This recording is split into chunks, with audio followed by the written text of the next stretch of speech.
భగవంతుని పాదపద్మాలు మన మనస్సులో అవిరామంగా నిలపాలి అంటే ఈ స్మరణ చేయడం అనేది పెద్ద మార్గం. అది కూడా ఎప్పుడు బాగా కుదురుతుందో తెలుసా? మీకు ధైర్యం ఉంటే, కాస్త చురుకుదనం ఉంటే, బ్రహ్మాండమైన సమయం చెబుతున్నాడు దానికి వడ్డాది సుబ్బారాయ కవి. ప్రతి ఇంట్లో ఆడ మొగ తేడా లేకుండా అందరూ ఆచరించవచ్చు. దీన్ని ఆచరించి చూడండి.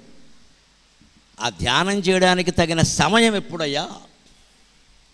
హృదయజ్యోతిని మించి వెల్గునది ఈ రేడులో కంబులన్, హృదయజ్యోతిని మించి వెల్గునది ఈ రేడులో కంబులన్, వెదుకన్ వ్యర్థముగాక కానబడునా, వెదుకన్ వ్యర్థముగాక కానబడునా, హృదయజ్యోతిని మించి వెల్గునది ఈ రేడులో కంబులన్, వెదుకన్ వ్యర్థముగాక కానబడునా, వెల్గు రే వెల్గులందు అది ఏ వెల్గెడునంచు, వెల్గు రే వెల్గులందు అది ఏ వెల్గుచునున్నదంచు, నిగమ వ్యాఖ్యానముల్ తెల్పవే, వెల్గు రే వెల్గులందు అది ఏ వెల్గుచునున్నదంచు, నిగమ వ్యాఖ్యానముల్ తెల్పవే, కదలంగా బనిలేదు దానిగన, కదలంగా బనిలేదు దానిగన, రాగద్వేషముల్ వీడుమీ, రాగద్వేషముల్ వీడుమీ. మనం ఏకాంతంగా మన హృదయం మీద మనమే దృష్టి పెట్టి చేసే ధ్యానం కంటే వేరే గ్రంథ పఠనం కానీ వేరే చోట చేసే ధ్యానం కానీ ఎప్పుడూ గొప్పది కాదు.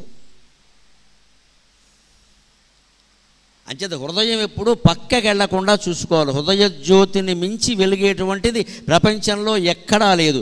రే వెలుగు అంటే చంద్రుడు, వే వెలుగు అంటే సూర్యుడు. సూర్యుల్లోనూ చంద్రుల్లోనూ కూడా అదే జ్యోతి వెలుగుతోందని వేదాలు చెబుతున్నాయి ఖచ్చితంగా. యశ్చంద్రమసి యత్యాగ్నౌ తత్తేజో విద్ధి మామకం అని భగవద్గీతలో కృష్ణుడు అంటాడు. చంద్రుల్లోనూ సూర్యుల్లోనూ వెలుగుతున్న తేజస్సు నాదే అయ్యా అన్నాడు, భగవత్ తేజస్సు. ఆ తేజస్సు మనలో ఉందన్నాడు. సూర్యుల్లో ఉన్నటువంటి తేజస్సే మనలో ఉంది అన్నాడు ఖచ్చితంగా.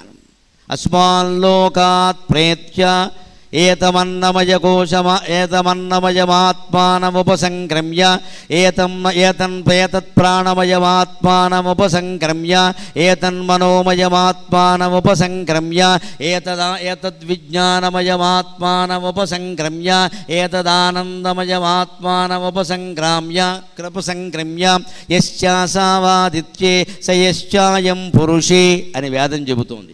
యశ్చాసావాదిత్యే ఆదిత్యంలో ఏ తేజస్సు ఉందో సయశ్చ అయం పురుషే.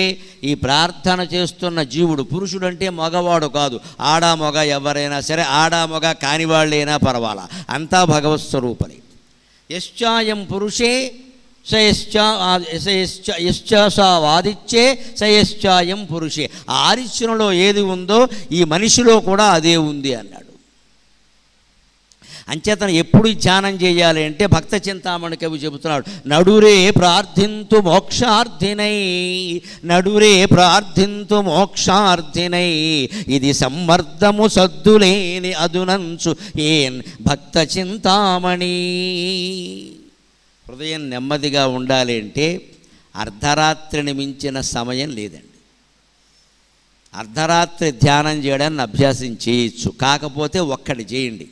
ఆ ఇంట్లో ఉండే వాళ్ళకి, భార్యకో భర్తకో, నేను అర్ధరాత్రి ధ్యానం చేస్తాను, నువ్వు కంగారు పడకని చెప్పండి. లేకపోతే వాడు ఏ మంచి నీళ్ళకో లేస్తాడు, ఇప్పుడు హాల్లో కూర్చొని ధ్యానం చేస్తుంటే బేరం అంటాడు, ప్రాణం పోయే అవకాశాలు కూడా ఉన్నాయి.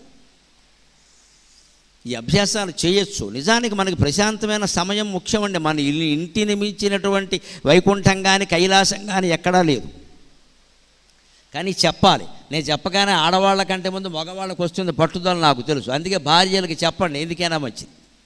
లేకపోతే అర్ధరాత్రి సోఫాలో వీడిని చూసి పైకి వెళ్ళిపోతాను, ఏదో జరిగిపోయిందిరా బాబు అని.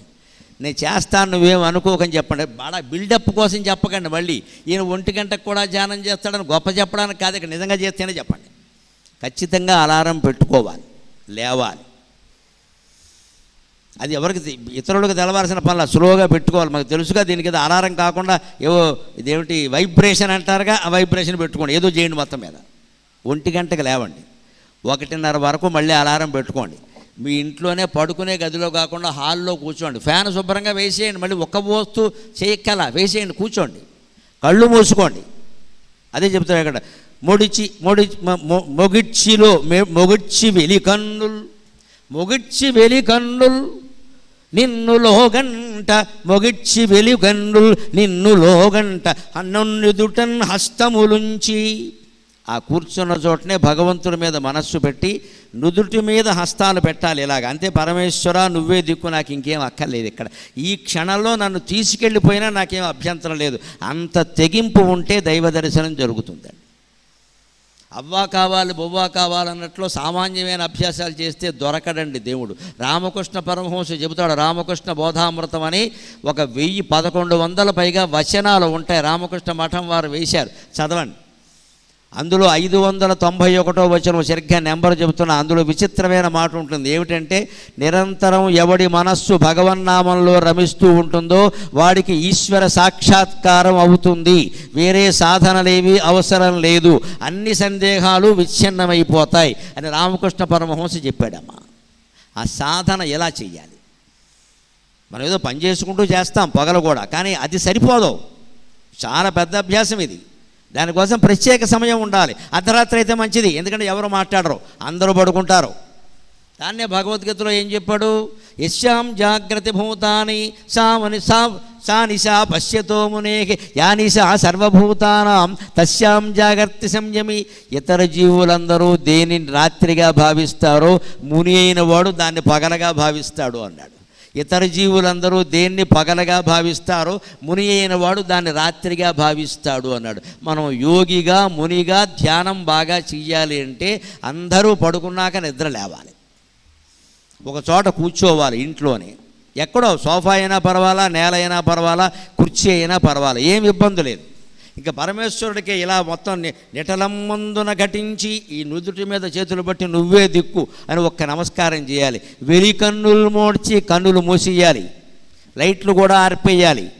నిన్ను లోగంట, లోపలి కన్నుతో భగవంతుడిని, అంటే లోపల నేను నేను నేను అని ఎక్కడ స్ఫురిస్తుందో దాన్ని చూసేటువంటి ప్రయత్నం చేయాలి, దాన్ని చూసేటువంటి ప్రయత్నం చేయాలి. అలా చేస్తే ఖచ్చితంగా భగవద్ దర్శనం అవ్వడానికి 6 నెలల్లో నేను చెప్పలేను, కానీ 6 సంవత్సరాల సాధన సరిపోవచ్చమ్మా. అరగంట జపం చేస్తే ముందు 6 నెలల్లో జరిగేది ఏమిటంటే ఈ భౌతిక జీవితం పట్ల చాలా విరక్తి వచ్చేస్తుంది. ఇది మనకు అక్కర్లేదు, ఉన్నది చాలు, ఉన్నాయి, బట్టలు ఉన్నాయి కట్టుకుంటాం, ఆభరణాలు ఉన్నాయి పెట్టుకుంటాం, సౌఖ్యాలు ఉన్నాయి అనుభవిస్తాం, సౌకర్యాలు ఉన్నాయి ఉపయోగించుకుంటాం, కానీ లేకపోయినా బాధపడం. అదే వైరాగ్యం అంటే. అన్నీ వదిలేయడం కాదు, ఉన్నది చాలు అనుకోవడం వైరాగ్యం, కానీ అన్నీ వదిలేయాల్సిన అవసరమేం లేదు. ఇక్కడ ఉన్న బట్టలు కట్టుకోకుండా ఎవరు కట్టుకుంటారు? ఉన్న అన్నం తినకుండా ఎలా ఉంటాం? ఉన్న భోగాలు అనుభవించకుండా ఎలా ఉంటాం? కానీ అవే ప్రధానమన్న దృష్టి ఉండకూడదు. ఆ ప్రధానమైనటువంటి దృష్టి కాకపోతే అంతా బాగానే ఉంటుంది అక్కడ లెక్క. అలాంటి పని చేయగలగాలి. అలా అర్ధరాత్రి ధ్యానం చేస్తే ఖచ్చితంగా అందరూ నిన్ను చూడగలరయ్యారు. దానికి నేను చెప్పిన కొంచెం పక్కన సవరణ కూడా చేర్చండి. ముందే పక్క వాళ్ళకి చెప్పేయండి, వాడు హడిలు చచ్చిపోకుండా పక్కనే ఏదో నేనే అభ్యాసం చేసుకుంటా, నువ్వు నా జోలికి రాకు అని భార్య భర్తకి, భర్త భార్యకి చెప్పేస్తే గొడవ లేదు. ఇద్దరూ కూడా లేచి చేసుకున్నారా మరీ మంచిది, పిల్లల్ని లేపాల్సిన అవసరం లేదు. అలాగ ధ్యానం గనక అరగంటైనా రాత్రి ప్రశాంతంగా చేసి లోపల నేను నేను అని ఎక్కడ స్ఫురిస్తుందో అక్కడే మనస్సుని గమనించినట్టయితే ఆ ధ్యానం కారణంగా మీ చుట్టూ ఉండే వాతావరణం మొత్తం మారిపోతుందమ్మా. అనుమానం వెళ్ళ కుటుంబంలో సమస్యలన్నీ పరిష్కారం అవుతాయి. ఆడపిల్లలు మగపిల్లలందరూ ఈ తల్లిదండ్రులు ఎలా చెబితే అలా వింటారు. ఖచ్చితంగా ఈ తల్లిదండ్రులు ఎలా చెబితే అలా వింటారు. సుబ్రహ్మణ్య భుజంగ స్తోత్రంలో శంకరాచార్య స్వామి చెబుతారు ఆ మాట. స్కళత్రం సుతో బంధువర్గ పశుర్వ నరోవాధనారీ మదీయే గృహేయే యజంతో భజంతో నమంతో భవంతం స్తువంతశ్చతే అసంతు సర్వే కుమార.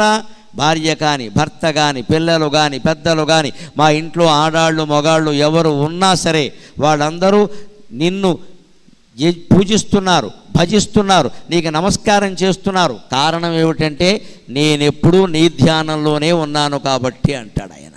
ఇంటికి యజమానైన వాడు, భార్య అయినా భర్త అయినా ఎవరైనా పెద్దవాళ్ళు ఆ ధ్యానంలో ఉంటే ఇంట్లో వాతావరణం అంతా మారిపోతుందండి. ఖచ్చితంగా నా భక్తుడికి అనుకూలంగా నేను అన్నిటినీ మారుస్తాను అని భగవద్గీతలో కృష్ణుడు చెప్పాడు. నమే భక్త ప్రణశ్యతి కౌంతేయ ప్రతిజానీహి అంటాడు 9వ అధ్యాయం. కౌంతేయ, ఒక్క విషయం ఖచ్చితంగా తెలుసుకో, లోకంలో ఎవడైనా నష్టపోతాడు కానీ భగవద్భక్తి ఉన్నవాడు నష్టపోడు. భక్తుడు అంటే కేవలం నామాలు పెట్టేసి పూజలు చేస్తే కుదరదు. నేను మళ్ళీ చెబుతున్నా, మాటల్లో సత్యం ఉండాలి, చేతల్లో ధర్మం ఉండాలి, మనస్సులో భగవన్నామం ఉండాలి. అటువంటి వాడే భక్తుడు. ఈ మూడు కనుక మనం పాటించగలిగితే జీవితంలో విజయం సాధించినట్టే లెక్క. అలాగే భగవంతుడు మనల్ని ఎలా ఆకర్షిస్తాడో అలాగే ఈ సృష్టి ఆయన నుంచి ఎలా ఏర్పడిందో మన జీవితంలో మనం కనే కళ ఆధారంగా చెబుతున్నాడు ఒక్క మాటలో. చలనం బంధు జడంబు సూచిక అయస్కాంతంబు చెంతన్నిలన్. చలనం బంధు జడంబు సూచిక అయస్కాంతంబు చెంతన్నిలన్. సలుపున్ మాయ భవత్ సకాశమహిమన్ సలుపున్ మాయ భవత్ సకాశమహిమన్ సర్గంబున్ ఈమాడ్కి పలుకొప్పున్ మనసు ఆత్మసన్నిధిని స్వప్రప్రపంచంబు బాసిలగా జేయద నిద్రయందు అఖిల సాక్షి భక్త చింతామణి. చలనం బంధు జడంబు సూచిక అయస్కాంతంబు చెంతన్నిలన్. ఒక సూది మామూలుగా ఉంది, ఒక పిన్నీసు మామూలుగా ఉంది, కానీ చిన్న మ్యాగ్నెట్ అయస్కాంతం కనుక మీరు కొంచెం దానికి దగ్గరగా పెడితే వెంటనే ఈ సూది వచ్చి దానికి అతుక్కుందా లేదా? అయస్కాంతం దగ్గర సూది కొంచెం దూరంగా పెట్టినా దాని ప్రభావం ఎలా ఉంటుందంటే క్రమంగా సూది అయస్కాంతం దగ్గరికి వచ్చేస్తుంది. చలనం బంధు జడంబు సూచిక. సూది జడ పదార్థమే అయినా అయస్కాంతాన్ని మీరు కొంచెం దానికి అందుబాటులో ఉండేంత దూరంలో పెడితే దాని అంతటదే దొల్లుకుంటూ వచ్చి అతుక్కుపోతుందా లేదా? ఇప్పుడు మనకు కొత్తగా చూడండి, కబ్బోర్డ్స్ అవి ఉన్న చోట తలుపులు పెడుతున్నారు. ఇదివరకు ఏవో తాళాలు గడియలు పెట్టేవారు. కబ్బోర్డ్స్కి ఇప్పుడు అవే ఉండవండి. ఇటు చిన్న మ్యాగ్నెట్ పెడతాడు, అటోటి పెడతాడు. తలుపు కొంచెం మీరు దగ్గరికి జరపగానే మిగిలింది అది లాక్కుంటుంది. అందుకే ఇప్పుడు తలుపులు చప్పుళ్ళు ఎక్కువయ్యాయి. ఇదివరకు తలుపులు చప్పుళ్ళు ఉండేవిగా, ఇప్పుడు చప్పుళ్ళు ఎక్కువయ్యాయి. కానీ ఈ చప్పుళ్ళు ఎక్కువ అవడం మంచిది. ఎందుకో తెలుసా? దొంగలు ఎవడన్నా వచ్చి తలుపు తీస్తే మనకి తెలుస్తుంది. శతకోటి దరిద్రాలకు అనంతకోటి ఉపాయాలన్నారు. ఇదివరకు తలుపులు చప్పుళ్ళు లేని తలుపులు ఉండేవి, అవి ఎవడన్నా వాడు బదలగొట్టిపోయినా మనకు తెలియదు. ఇప్పుడు ఈ మాటికి టపా టపా టపా అంటుంటే కొంతమందికి చికాగ్గా ఉంటుంది. ఈ ఎదవ మ్యాగ్నెట్లు పెట్టారు, తీసినప్పుడల్లా చప్పుడు అంటాడు. కానీ చప్పుడు అవడమే మంచిది. నువ్వు కాకుండా మరెవరు తలుపు తీసినా నీకు తెలుస్తుంది ఆ విషయం. తెలియాలా వద్దా? తెలవడం అవసరం. చప్పుడు అంటే అలాగా అర్ధరాత్రి ఎవరు తీస్తారంటే తీశారంటే దొంగ వచ్చాడనమాట. పగలు ఎవరో పిల్లలు తీశారు, పెద్దలకి తెలియాలి. తెలిస్తే తప్పేముందండి, మనం జాగ్రత్త పడతాం కదా. ఒక్కోసారి అందులో డబ్బులు దాస్తాం, తెలియకుండా పిల్లలు పట్టుకెళ్ళిపోతారండి. ఇవాళ డబ్బులు దాచట్లే ఎవరు, క్రెడిట్ కార్డు పెట్టేశారుగా, శుభ్రంగా గొడవ లేదు, మొత్తం గోకేయడమే. ఇదివరకు అలా కాదు, డబ్బులు దాచేవారు, పట్టుకెళ్ళిపోతే తెలిసేది. ఏదైనా అయస్కాంతం తలుపున అయస్కాంతం కారణంగా ఇనుమును ఆకర్షిస్తోందా లేదా మనం చూస్తున్నా లేదా? అలాగే అయస్కాంతం సన్నిధిలో ఒక సూదిని పెడితే అది అప్రయత్నంగానే దాని దగ్గరికి వెళ్ళిపోయినట్టే. సలుపున్ మాయభవత్ సకాశమహిమన్ సర్గంబు నిమ్మాడ్కి. భగవంతుణ్ణి సాక్షిగా పెట్టుకుని ఒక మహామాయ మహాసత్వ మహాశక్తిర్మహారథి ఆయన లలితా సహస్రంలో ఏ మహామాయ గురించి ఏ మహాశక్తి గురించి చెప్పారో ఆ మహామాయ సదాశివుడు అనేటువంటి భగవంతుడిని అక్కడ పెట్టుకుని అయస్కాంతంలాగా ఈ మహామాయ ఈ సృష్టి అంతా చేసింది. దానికి ఉదాహరణ ఏమిటో తెలుసా? మనసు ఆత్మసన్నిధిని స్వప్రప్రపంచంబు భాషిలగా జేయద నిద్రయందు. మన మనస్సు రోజు ఒక మాయ చేస్తోంది, గమనించండి. మనం మాయలో పడిపోయి పడుకుంటాం కానీ దాన్ని గమనించాం. కళ వచ్చింది అనగానే మనం ఎలా ఆలోచిస్తామంటే మంచి కళ చెడ్డ కళ, తెల్లారకట్టు వచ్చిందా, అర్ధరాత్రి వచ్చిందా, ఆడాళ్ళు కనబడ్డారా, మొగాళ్ళు కనబడ్డా, ఇవి ఆలోచిస్తాం. ఆలోచించవలసింది అది కాదు. కళే పెద్ద మాయ. ఇందులో మంచి కళ ఏమిటి, చెడ్డ కళ ఏమిటి? ఆ కళలో ఆడవాళ్ళు వచ్చారు, మగవాళ్ళు వచ్చారు, చెట్లు కనబడ్డాయి, పుట్టలు కనబడ్డాయి, చెరువులు కనబడ్డాయి, దేవాలయాలు కనబడ్డాయి. ఇవన్నీ ఎలా వచ్చాయి నీ కళ్ళలోకి? అవి ఏమైనా కదిలి చక్రాల మీద వచ్చాయా, విమానంలో వచ్చాయా, రైల్లో వచ్చాయా, చందమామ రావే జాబిల్లి రావే అని ఏమన్నా వచ్చాయా? రాలా. ఆ చెట్ల రూపాలు, పుట్టల రూపాలు, ఆడవాళ్ల రూపాలు, మగవాళ్ల రూపాలు, కుక్కల రూపాలు, గాడిదల రూపాలు అన్నీ ఈ పడుకున్నవాడే ధరించాడు. అది చిత్రం, మనం ఎప్పుడు ఆలోచించాం. ఈ పడుకున్న జీవుడే ఆ రూపాలు ధరించాడు. మరి ఇప్పుడు ఆలోచించండి, ఈ సృష్టి అంతా ఎలా ఏర్పడిందో. మనం ప్రసంగం చివరిలోకి వస్తున్నాం కాబట్టి సృష్టి రహస్యాలు 1-2 చెప్పుకొని మనం 10 నిమిషాల్లో 10 సెలవు తీసుకుందాం.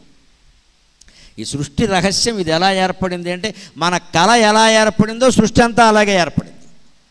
ఒక జీవుడు పడుకున్నాడు, ఆడైనా మొగైనా సరే, నిద్రలోకి వెళ్ళిపోయాడు, కలగన్నాడు. ఆ కళలో ఎన్నో పాత్రలు వస్తున్నాయి. ఎవరు ఆ పాత్రలు? వాళ్ళు ఎవరైనా మన కళ్ళలోకి వచ్చారని పొద్దున లేవగానే అడిగామనుకో, ఈ ప్రశ్న మగవాళ్ళతో అంటే 1 పేచీ, ఆడాళ్ళతో అంటే 2 పేచీలు వస్తాయి. అనవసరపు గొడవ. ఆవిడ నీ కళ్ళలోకి ఎందుకు వచ్చింది అంటాడు ఎవడో. ఇక్కడ మగాళ్ళు వస్తే ఏమనరు, అంతే. 2 గొడవలు ఉన్నాయి, అందుకని ఎవరికి చెప్పొద్దు అసలు. వాళ్ళు ఎవరూ రాలేదు, వాళ్ళ ఇంట్లో వాళ్ళు ఉన్నారు, మన ఇంట్లో మనం ఉన్నాం. కానీ మన కళ్ళు ఆవిడ, ఆయన, చెట్టు, పుట్ట, నక్క, కుక్క ఎలా కనపడ్డాయండి? ఖచ్చితంగా ఆయన, ఆవిడ, చెట్టు, పుట్ట, నక్క, కుక్క అన్నీ పడుకున్న పెద్ద మనిషి ధరించిన రూపాలు. అంటే మనమే పడుకుని నక్క అవుతున్నాం, కుక్క అవుతున్నాం, చెట్టు అవుతున్నాం, పుట్ట అవుతున్నాం, మనిషి అవుతున్నాం, దున్నపోత అవుతున్నాం ఇక్కడ. మరి మనం పడుకుని ఒక కలగని అనేక రకాల జీవరాశుల రూపాలన్నీ మనమే ధరించి కిందపడి, మీదపడి, అడ్డంపడి, నిలబడి, లాభపడి, నష్టపడి, నవ్వి, ఏడిచి, కాసేపటికి ఆ కళ్ళలోంచి బయటకు వచ్చి బేరమని పలవరించి మంచినీళ్ళు తాగడం నిజమైనప్పుడు క్షీరసాగరంలో పడుకున్న శ్రీమన్నారాయణమూర్తి ఈ విశ్వమంతా తానే అయ్యి, విశ్వమంతా అన్ని పాత్రలు తానే ధరించి, తానే దుఃఖపడి, తానే సుఖపడి, తానే కిందపడి, తానే మీదపడి, తర్వాత ఈ సృష్టి మొత్తాన్ని తనలోకి సంహరించి ఒక మహాలీల సాగిస్తున్నాడు. అంటే అబద్ధం ఏమైనా ఉందా? అబద్ధం ఏమైనా ఉందా? పక్కా నిజం, పక్కా నిజం. పాపం ఒక్క బోతలో ఉండి విసురుకుంటూ కూడా చప్పట్లు కొట్టారు. సంతోషం. ఈ ఓపికకి నమస్కారం.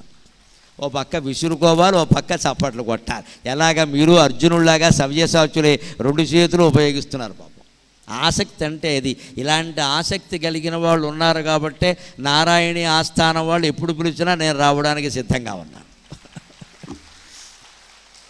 అద్భుతమైన ఆధ్యాత్మిక జ్ఞానాన్ని గనక పొందగలిగితే జీవితంలో కన్నీళ్లు పెట్టవలసిన అవసరం ఉండదండి. చిన్నపిల్లలు ఈత కొలంలో జలకాలాటలాడినట్టే మనం సంసార జీవితంలో సుఖంగా ఉండగలం. దేన్నైనా సరే ఎదుర్కోగలం. దానికి ఈ పద్యం చాలా కీలకం. జాగ్రత్తగా అర్థం చేసుకుందాం. మన కళ మనకు అర్థమైతే సృష్టి అంతా అర్థమవుతుంది. మనస్సు కళ, మన ఆత్మ సాక్షిగా మనస్సు కలగంటోంది. ఆ మనస్సులో అనేక పాత్రలు ధరించింది. మీరు గమనించండి మీ కళని. మీరు చూడండి ఏది, మీకు తెలవంది ఏది కళ్ళలోకి రాదు. ఎక్కడో అక్కడ మీరు చూసే ఉంటారు, ఎక్కడో అక్కడ అనుభవం ఎదురై ఉంటుంది. అయితే అనుభవంలాగా కళలోకి రాదు ఎప్పుడు కూడా. అనుభవానికి వ్యతిరేకం కూడా వస్తుంది. సాధారణంగా ఇంకో మాట చెప్పనా, బాగా క్రమశిక్షణతో ఉండేవాళ్ళు ఉంటారే కొందరు మనుషులు, ఎప్పుడు పని అప్పుడే చేస్తూ, ఎక్కడ వస్తువులు అక్కడే పడుతూ జాగ్రత్తగా ఉంటారు. చూడండి, వాళ్ళకి ఎలాంటి కళ వస్తాయో తెలుసా? వాళ్ళు ఏదో వస్తువు కోసం వెతుకుతూ ఉంటారు, ఎంతకీ దొరకదు. అది ఎంతకీ దొరకదు. ఎప్పటి పని అప్పుడు చేస్తాడు ఓ పెద్ద మనిషి, ఆడైనా మొగైనా ఎవరైనా. వాడికి ఎటువంటి కళ్ళు వస్తాయో తెలుసా? ప్రతి పని ఆలస్యం అయిపోతూ ఉంటుంది కళ్ళలో. వాడు రైలు ఎక్కుదాం అనుకుంటాడు, రైలు రాదు. రైలు వచ్చినా వీడు ఎక్కలేడు. ఏ మంచినీళ్ళ కోసమో దేనికోసమో అట్టిపళ్ళు కొనుక్కుందాం, బిస్కెట్లు కొనుక్కుందామని ఓ స్టేషన్లో దిగుతాడు. వీడు ప్లాట్ఫారం మీద ఉండగా రైలు వెళ్ళిపోతుంది. ఈ కళ వస్తుంది వాడికి. ఎందుకు వస్తుంది తెలుసా? జిడ్డు కృష్ణమూర్తి గారు మహాతత్వవేత్తమ్మ, చిత్తూరు జిల్లా మదనపల్లెలో జన్మించిన మహానుభావుడు, ప్రపంచానికి కను వెలుగు లాంటి మహానుభావుడు. ఈ జిల్లా పుణ్యం చేసుకుంది అటువంటి మహానుభావుడు పుట్టడం వల్ల. ఆయన చెప్పాడు దానికి సమాధానం. ఎప్పుడు మనస్సు పాజిటివ్ అండ్ నెగిటివ్ 2 రకాల ఆలోచిస్తుంది. మీరు బయట పాజిటివ్గా ఉంటే కళలు నెగిటివ్గా ఉంటాయి. మీరు బయట నెగిటివ్గా ఉంటే కళలు పాజిటివ్గా ఉంటాయి. ఎందుకంటే మనస్సు ఫుల్ఫిల్, ఈ లోటు పూడి చేస్తుంది అక్కడ. నువ్వు బయట క్రమశిక్షణతో బాగా జీవించావనుకో, నీకు అన్నీ అస్తవ్యస్తంగా కళ్ళు వస్తాయి. కంగారు పడద్దు, నీ ప్రవృత్తికి భిన్నంగా ఉంటాయి ఇవి. ఎందుకంటే మనస్సుకి 2 రకాలుగా ఉండాలి ఉంది. నువ్వు ఒక రకంగానే ఉంటున్నావు, ఇక్కడ 2వ రకం అది చేసేస్తుంది. కొంతమంది మనుషులు ఉంటారు, అంతా చిల్లర మేళమే, ఏ పని సమయానికి చేయడు, ఏ వస్తువు సరిగ్గా పెట్టాడు. సాయంత్రం 7ంటికి రైలు అంటే ఇంట్లో 6:30కి 6:45కి బయలుదేరతాడు. పావు గంట ముందే ఇక్కడే కదా అంటాడు. అక్కడికి వెళ్ళాక పరిగెడతాడు. వీడి అదృష్టం ఏమిటో తెలియదు. వీడికి ఎలాంటి కళ్ళు వస్తాయంటే వీడికి అన్ని సిద్ధాన్నం పెట్టి ఎవడో వడ్డిస్తూ ఉంటాడు కళ్ళలో వీడికి సుఖంగా కూర్చోబెట్టి. ఎందుకంటే వీడు బయట అస్తవ్యస్తంగా జీవించాడు, మనస్సు సవ్యంగా ఉండాలని కోరుకుంటోంది, అటువంటి కళనది సృష్టిస్తుంది. అంచేత మన లౌకిక జీవితానికి అనుకూలంగా కానీ ప్రతికూలంగా కానీ రకరకాల రూపాల్లో కళలు వస్తాయి తప్పితే ఇందులో మంచి కళలు చెడ్డ కళలు అనే మాట లేదు. దయచేసి గంటల పంచాంగంలో శుభశకునాలు అశుభశకునాలు ఉంటే ఆ పేజీ తీసి పారేయండి, జనం అంతా బాగుంటారు. నాకు ఆకలి వచ్చింది, ఏం చేయాలి, ఏమి చేయకు, ఎవరికి చెప్పక అసలు. ఇంకోటికి చెబుతున్నామంటే నీకు బుద్ధి లేదన్నమాట. ఏ కళ వచ్చినా ఎవరికి చెప్పక్కల, అదేమి జరిగేది కాదు. అది నీ ప్రవృత్తికి అనుకూలంగానైనా ఉంటుంది తీవ్రంగా, లేదు వ్యతిరేకంగానైనా ఉంటుంది, దానికి ఏదో వస్తుంది, తీసిపారాయి. ఇంకా కావాలంటే మీరు అభ్యాసం చేయండి. వచ్చిన కళని ఓపికగా పొద్దున్నే రాగానే తెల్లారకట్టే లేచి కూర్చుని కాగితం మీద రాసేయండి మొత్తం, ఏం వచ్చిందో వరుసగా, వెంటనే మర్చిపోతారు. లేతే దాంట్లో ఒక క్రమం ఉంటుంది, దాన్ని విశ్లేషిస్తే మీ ప్రవృత్తికి దానికి తేడా తెలుస్తుంది. అప్పుడు మనం సరి చేసుకుందుకు కళ ఉపయోగపడుతుంది, మనల్ని మనం సరి చేసుకోవడానికి కళ ఉపయోగపడుతుంది. సరిగ్గా భగవంతుడు శ్రీమన్నారాయణమూర్తి కానీ సదాశివుడు కానీ మరెవరైనా కానీ ఆ రూపం పెద్ద అవసరమైన విషయం కాదు ఇక్కడ. ఆయన ఈ సృష్టిని మొత్తం ఒక మహామాయగా కళగా కంటున్నాడు. అమ్మవారైనా అంతే. అంచేత ఈ సృష్టి మొత్తం కళ, మన జీవితం అంతా కళ అని గ్రహిస్తే కళలో మన కర్తవ్యం ఏముంటుందండి? అఖిల సాక్షి భక్త చింతామణి, జరిగేదాన్ని చూస్తూ ఉండడమే పని, వేరే పనేం లేదు. అందుకని జీవితంలో ఎప్పుడు వయస్సు పెరుగుతున్న కొద్దీ సాక్షిగా ఉండడం అలవాటు చేసుకోవాలి. అనేక ఘట్టాలు మన ఆఫీసులో జరుగుతూ ఉంటాయి, చూస్తూ ఉండు. ప్రతి దాంట్లో వేలెట్టి కెలక్క గొడవలు అయిపోతాయి. నువ్వు మాట్లాడాల్సి ఉంటే మాట్లాడు, చర్య తీసుకోవాలంటే తీసుకో, కానీ ఊరికే మాట్లాడద్దు, ఎక్కువ మాట్లాడద్దు, అనవసరం గొడవలు అవుతాయి, అవనెత్తు. అలా ఉండగలిగితే ఈ సంసార జీవితంలో కూడా పెళ్ళి చేయాలనుకున్నామండి, ఆ వయస్సు రానివ్వండి, వచ్చిన తర్వాత 10 మంది ఫోన్ నెంబర్లు దగ్గర పెట్టుకోండి, వాళ్ళందరినీ సంప్రదించండి, అయిపోతుంది. ఒక 10 నెంబర్లు పెట్టుకోవాలి దగ్గర, బంధువులవి మిత్రులవి. మ్యాట్రిమోనియాల జోళ్ళకి వెళ్ళకండి, పెద్ద పెద్ద మోసాలన్నీ జరుగుతున్నాయి ఇక్కడ. పెట్టుకోకండి, ఎందుకు వచ్చిన గొడవ లేదు, అవన్నీ మోసాలు అయిపోతున్నాయి. పెట్టే ఫోటో వేరు, మనిషి వేరు. వాడికి ఉద్యోగం ఉండదు, అయినా కానీ వీళ్ళు ఉందని చెప్పేస్తారు, పెళ్లి చేస్తారు, వీళ్ళ కమిషన్ వీళ్ళు కొట్టేసి వెళ్ళిపోతారు, మనం చచ్చిపోవాలి ఇక్కడ. అందులో విదేశీ వ్యవహారాల్లో అసలే మ్యాట్రిమోనియా వాళ్ళని నమ్మడానికి వీల్లేదు. అసలు విదేశీ సంబంధాలు ఎంత తగ్గించుకుంటే అంత మంచిది, సుఖంగా ఉంటాం మనం. వాడికి అక్కడ అప్పటికే పెళ్ళి అయిందేమో తెలియదు, ఇక్కడ మొత్తం పెళ్లి చేసుకుని విమానం ఎక్కేస్తాడు, 6 నెలలైనా రాడు ఇక్కడికి. మనం తొందరపడి పిల్లని పంపించామో అప్పుడు ఈ పిల్ల అక్కడికి వెళ్ళాక తెలుస్తుంది, సర్వమంగళ రామ సీత, ఈయన మామూలు వాడు కాదు, శ్రీదేవి భూదేవి సమేత అని అక్కడికి వెళ్ళాక తెలుస్తుంది. చచ్చి ఊరుకుంటుంది ఇది. ఎందుకంటే మనం ఎంక్వైరీ చేయలే. అమెరికాలో ఏం ఎంక్వైరీ చేస్తామండి, మన పక్క ఊళ్ళో చేయలేము. అందుకని పెళ్లి సంబంధాలు ఎప్పుడూ బంధువులు మిత్రులకు అప్పగించాలి. వాళ్ళ ఓ 10 మంది మిత్రులు బంధువులు ఓ 10 నెంబర్లు దగ్గర పెట్టుకోవాలి.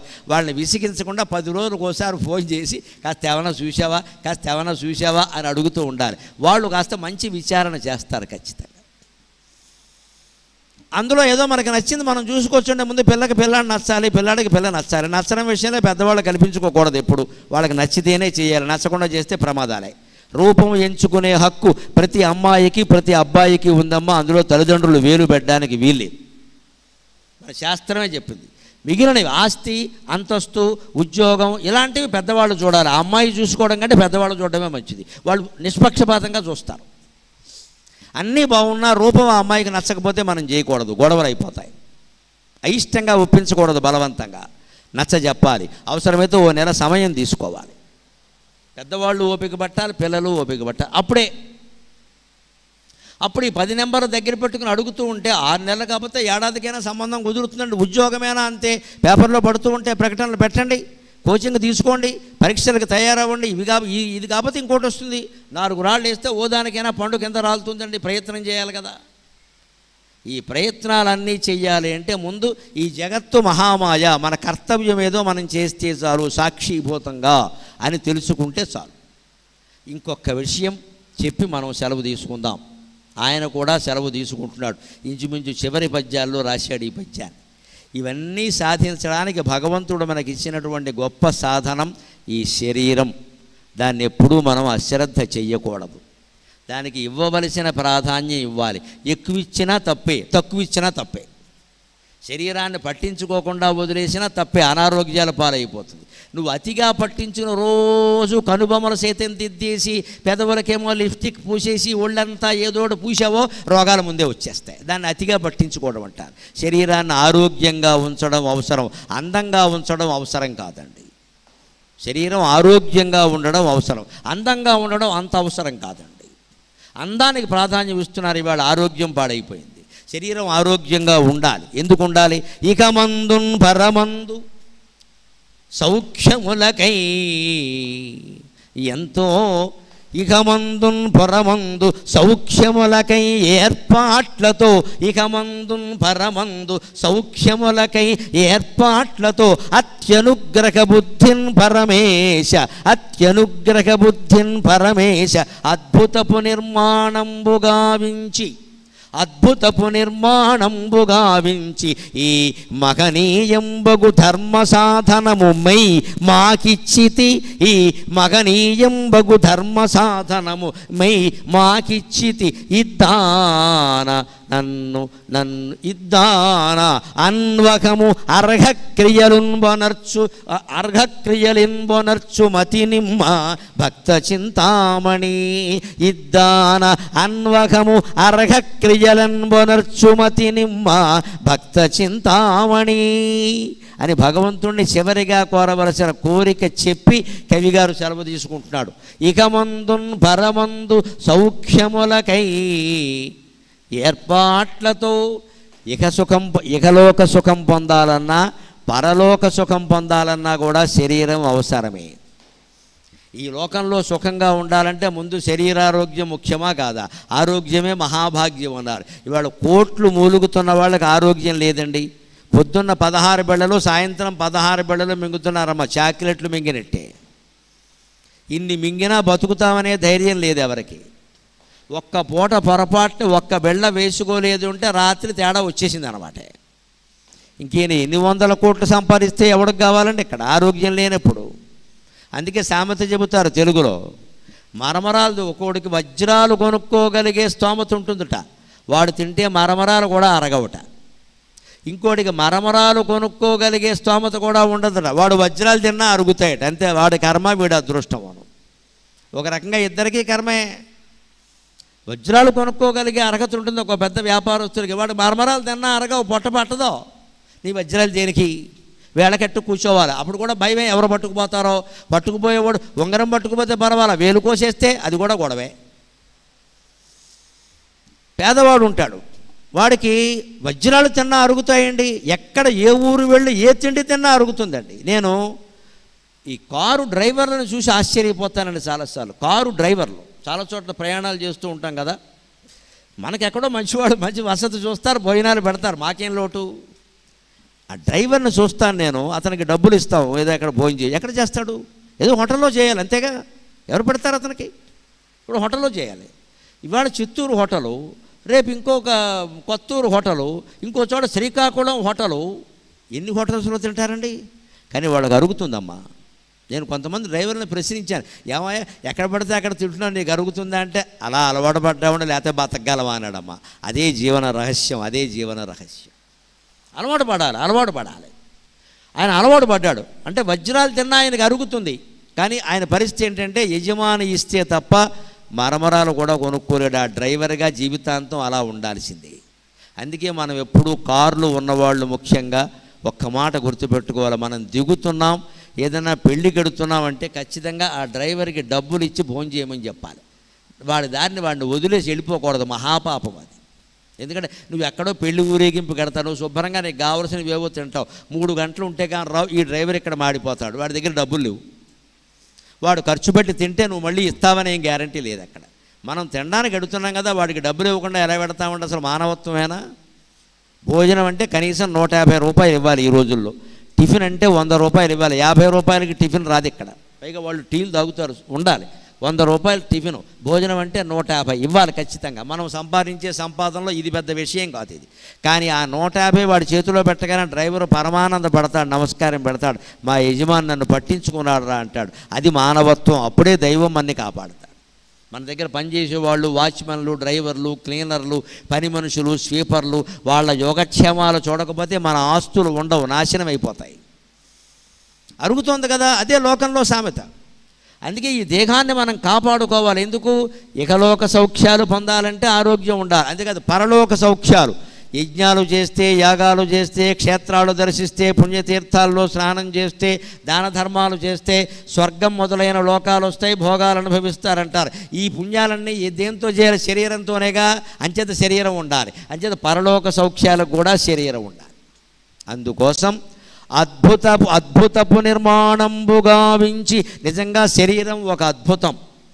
దాని గురించిన జీవశాస్త్రంలో, బాటనీ, జువాలజీ పుస్తకాల్లో మానవ శరీర నిర్మాణాన్ని గురించి చెబితే ఆశ్చర్యపోతాం. అంత కూడా కాదు, మన లలితా సహస్రంలో వజ్రేశ్వరీ వామదేవి వయోవస్థా వివర్జిత విశుద్ధ చక్రనిలయ ఆరక్తవర్ణ త్రిలోచన ఖట్వాంగాది ప్రకరణ వదనైక సమన్విత, ఆ నామాలతో విశుద్ధి చక్ర నిలయతో మొదలుపెట్టి సహస్రదళ పద్మస్థ సర్వవర్ణోపశోభిత సర్వాయుధరా శుక్ర సంస్థిత సర్వతోముఖి సర్వోదన ప్రేతచిత్తాయ కింజంబాస్వరూపిణి అంతవరకు ఉండేటువంటి షట్చక్ర సంచారానికి సంబంధించిన నామాలన్నీ చదవండి.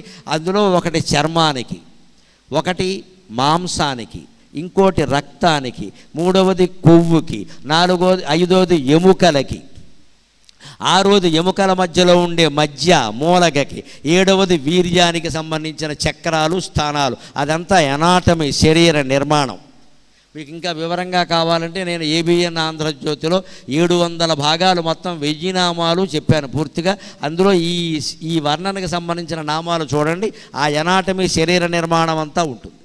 అది తెలిస్తే అది అద్భుతపు నిర్మాణం. అది మనం ఇప్పుడు అన్నం తిన్నాం, తినేటప్పుడు మనం వేపుడు తిన్నాం, పచ్చడి తిన్నాం, పిండి వంటలు తిన్నాం, మనకు అవన్నీ ఎంచుకునే తిన్నాం.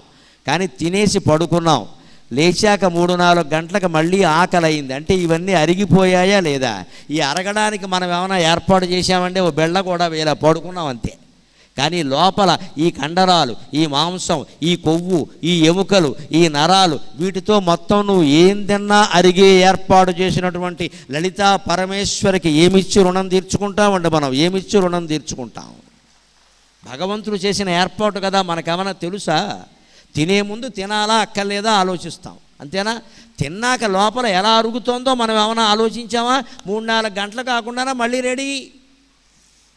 ఈ మళ్ళీ రెడీ అయ్యే అవకాశం ఇచ్చింది ఎవరండి? అమ్మవారే కదా.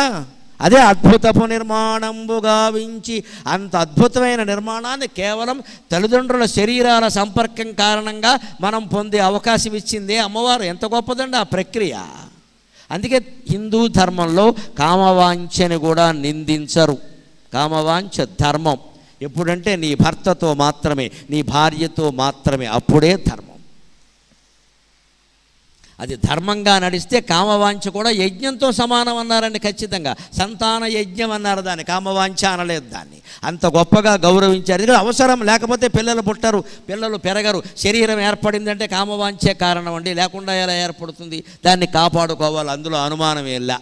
అంత అద్భుతమైన నిర్మాణం మాకు ఇచ్చావమ్మా, చాలా సంతోషం. దాంతో ఎప్పుడు కూడా మంచి పనులే, అన్వకము అర్ఘక్రియలు ఆచరించు తెలివిమా భక్త చింతామణి. దీనికి సరిగ్గా మోక్షం పొందాలంటే ఏ పనులు చేయాలో ఆ పనులు మాత్రమే ఆచరించేటువంటి తెలివినియ్యవమ్మా అని చెప్పి ఆయన ప్రార్థనలన్నీ కూడా ముగిస్తున్నాడు. అంచేత శరీరంతోనే శరీరమాద్యం కలు ధర్మసాధనం. ఈ ధర్మసాధనం మాకు ఇచ్చావు, ఈ ధర్మసాధనంతో మంచి పనులు, దానికి తగిన పనులు మాత్రమే చేసేటువంటి తెలివినియ్యవమ్మా అని ప్రార్థిస్తున్నాడు.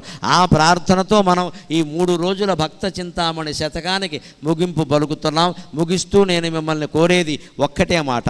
ఆస్తులకి అంతస్తులకి ఎంత ప్రాధాన్యం ఇస్తున్నామో భాషకు అంత ఇవ్వాలి. ఇంటనైనను బయటనేని మాటాడుచో తెలుగులో మాత్రమే పలుకవలయు. ఉద్యోగముల తెలుగు, ఉత్తరముల తెలుగు, చేవ్రాలు తెలుగులో చేయవలయు.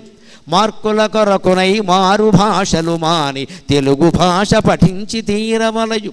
ఆంగ్లమ్ము లానిచో అన్నమే లేదను, ఆంగ్లమ్ము లేనిచో అన్నమే లేదను, పిచ్చి మాటలు పిచ్చి పిచ్చి ఆలాపనల్ వీడవలయు, పిచ్చి ఆలాపనల్ వీడవలయు, తెలుగు తల్లి భరతధాత్రి పొంగ నీతి పద్యములొక 10 నేర్వవలయు, తెలుగు తల్లి భరతధాత్రి పొంగ నీతి పద్యములొక 10 నేర్వవలయు, మనము మన కొరకయి మన మనుగడకయి చేయవలెనివి ఇకనైనా చేయవలయు. జై శ్రీరామ్, జై శ్రీరామ్, జై శ్రీరామ్. స్వస్తి.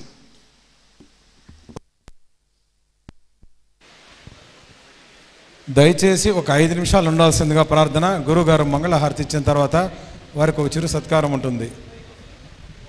దయచేసి ఎవరుగానే వెళ్ళవద్దండి, ఒక్క నిమిషం. ఓం నమో నారాయణి. అందరికీ చాలామందికి ఇబ్బంది పెట్టాము. ఇది గవర్నమెంట్ ఆడిటోరియం, వీళ్ళ ఫ్యాన్స్ అన్నీ చాలా పనిచేయలేదు, ఏసీలు ఒకటి పనిచేయలేదు. ఈ సమ్మర్లో కూడా మీకు చాలామంది కొంచెం ఇబ్బంది పెట్టాము, క్షమించాలా. ఇది మా తప్పు కాదు, ఎన్ని పెట్టినా కొంచెం కుదరలేదు మధ్యలో, దానికి క్షమించండి. ఇప్పుడు గురువు గారికి థ్యాంక్స్, కృతజ్ఞతలు. మళ్ళీ మనల్ని ఎప్పుడూ చిత్తూరుకు వచ్చి మనల్ని అందరిని ఆశీర్వదించాలా. ఇప్పుడు నారాయణి అమ్మవారి తరఫున మేము ఫస్ట్ సన్మానం చేస్తాము. గురువుగారికి సన్మానాలు ఇవంతా ఇష్టం ఉండదు, కేవలం ఆయన గురువుగారు పర్మిషన్ ఇచ్చింది ఓన్లీ ఆర్ఎస్ఎస్ విశ్వ హిందూ పరిషత్ వాళ్ళ వరకే ఇచ్చారు, అందులో వాళ్ళ వరకే వచ్చారు. ఆయనకి ఇష్టం ఉండదు. గురువుగారికి వచ్చి చాలామంది ఏదో బట్టలు ఇవ్వాలి అది ఇవ్వాలని అడిగారు. ఆయన గురువుగారికి నిన్న చెప్పిన ప్రకారంగా ఎవరైనా పేదవాళ్ళు ఏమీ లేని వాళ్ళకి గురువుగారి పేరుతో ఇస్తే ఆయన ఇంకా సంతోషపడతారు. ఓం నమో నారాయణ. గురువుగారికి మనం ఇచ్చే పెద్ద గిఫ్టే, ఆయన ఎప్పుడు 10 నిమిషాలన్నా ప్రతిరోజు నామం చెప్పమని చెప్తారు. ఇప్పుడు అందరూ ఓం నమో నారాయణి అనండి. నారాయణి అంటే లక్ష్మీ, దుర్గా, సరస్వతి 3 కలిసి నామం చెప్తా ఉండండి. గురువుగారు వెళ్ళేంత వరకు అది చెప్తేనే అది మనం గురువుగారికి కృతజ్ఞత చెప్పినట్లుగా. ఓం నమో నారాయణి.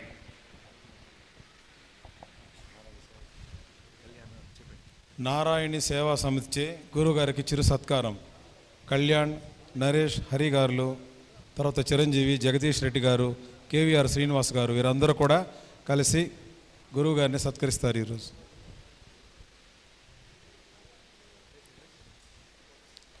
ఓం నమో నారాయణి, ఓం నమో నారాయణి, ఓం నమో నారాయణి, ఓం నమో నారాయణి, ఓం నమో నారాయణి, ఓం నమో నారాయణి.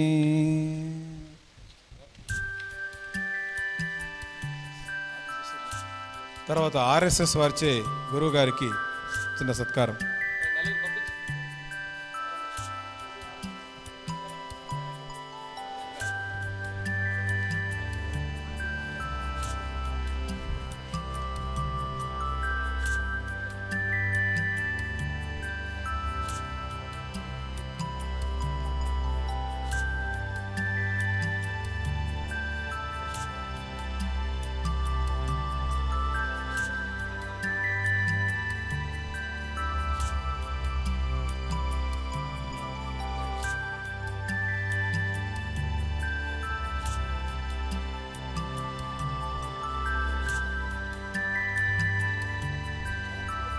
తర్వాత విశ్వ హిందూ పరిషత్ వారు గురువు గారిని సత్కరించడానికి ముందుకు రావాల్సింది.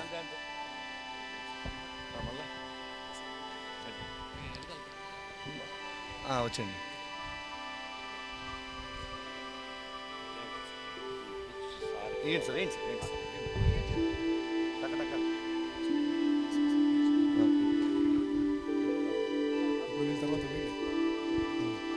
వాసవి సప్లయర్స్ యాజమాన్యం, తమిళనాడు సప్లయర్స్ యాజమాన్యం, శ్రీదేవి దంపతులు గారు, శ్రీధరన్న దంపతులు పైకి రండి.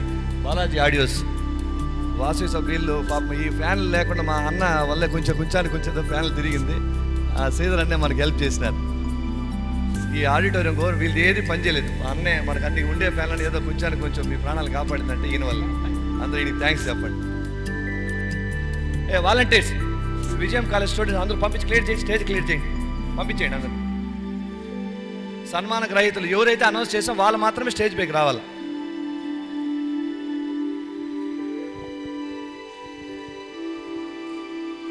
కటారి ప్రవీణ్ అన్న సిస్టర్స్ ఇద్దరు వేదిక మీద రండి. ఎవరు పిలిస్తే వాళ్ళే రండి. గురువు గారికి మామూలు ప్రతి ఒక్కరికి సన్మానాలు శాలువాలు ఇష్టం ఉంటుంది. గురువు గారికి అట్లంతా ఇష్టం ఉండదు. ఆయన ఏం చెప్పినారో దేవుడి గురించి అది మనం స్మరణ చేసుకుంటే అదే గురువు గారికి ఇష్టం.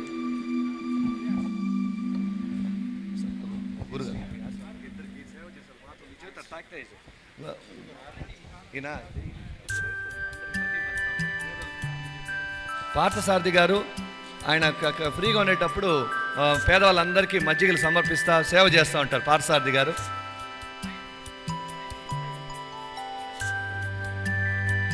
ఆర్ఎస్ఎస్ వేలు విశ్వ హిందూ పరిషత్ వేలు మాత్రం రండి.